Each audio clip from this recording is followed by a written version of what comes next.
তারেক রহমানের মন্ত্রিসভায় থাকছেন ৩ টেকনোক্র্যাট মন্ত্রী। এর মধ্যে মন্ত্রিসভার সদস্য হিসেবে ডাক পেয়েছেন তারা। মঙ্গলবার মন্ত্রিপরিষদ বিভাগ থেকে এ তথ্য জানা গেছে। নবনির্বাচিত সংসদ সদস্যদের শপথের পর মন্ত্রী হিসেবে বিএনপি মনোনীতদের তালিকা অনুযায়ী মন্ত্রিপরিষদ বিভাগ থেকে ফোন করা হয়েছে। শপথ নেওয়ার পর মন্ত্রীদের দপ্তর বণ্টন করা হবে।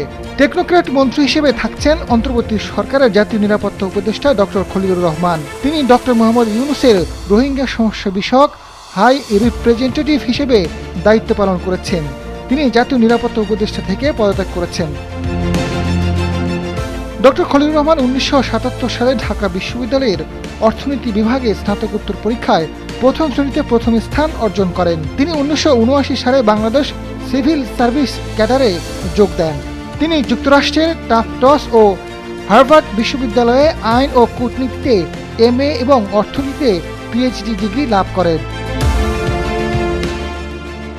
১৯৮৩ থেকে ৮৫ সালে খলিলুর রহমান পররাষ্ট্র মন্ত্রণালয়ের দক্ষিণ এশিয়া বিভাগে এবং পররাষ্ট্রমন্ত্রী ব্যক্তিগত সচিব হিসেবে দায়িত্ব পালন করেন।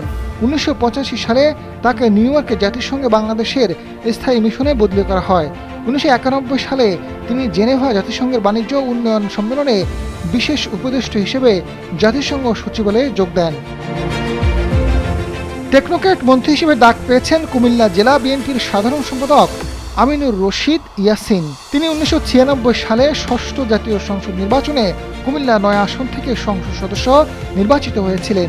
২০০৮ ও ২০১৮ সালে নির্বাচনে তিনি বাংলাদেশ জাতীয়তাবাদী দলের প্রার্থী হিসেবে কুমিল্লা ৬ থেকে পরাজিত হন। তবে ত্রয়োদশ জাতীয় সংসদ নির্বাচনে প্রতিদ্বন্দ্বিতা করেননি।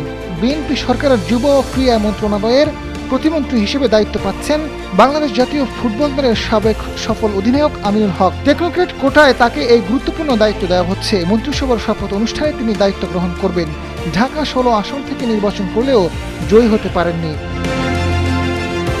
আমিনুল হক ২০২৬ সালের নির্বাচনী ইশতেহারে ক্রীড়া ক্ষেত্রকে পেশা ও জীবিকা হিসেবে প্রতিষ্ঠিত করার যে অঙ্গীকার করেছিলেন তার প্রতিফলন হিসেবেই একজন পেশাদার ক্রীড়াবিদকে এই মন্ত্রণালয়ের প্রতিমন্ত্রীর দায়িত্ব দেওয়া হচ্ছে।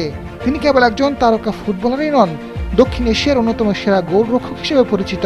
২০০৩ সালে সাব চ্যাম্পিয়নশিপ জয়ী বাংলাদেশ দলের কান্ডারি এবার দেশের ক্রীড়া প্রশাসন দেলে সাজানোর দায়িত্ব পাচ্ছেন।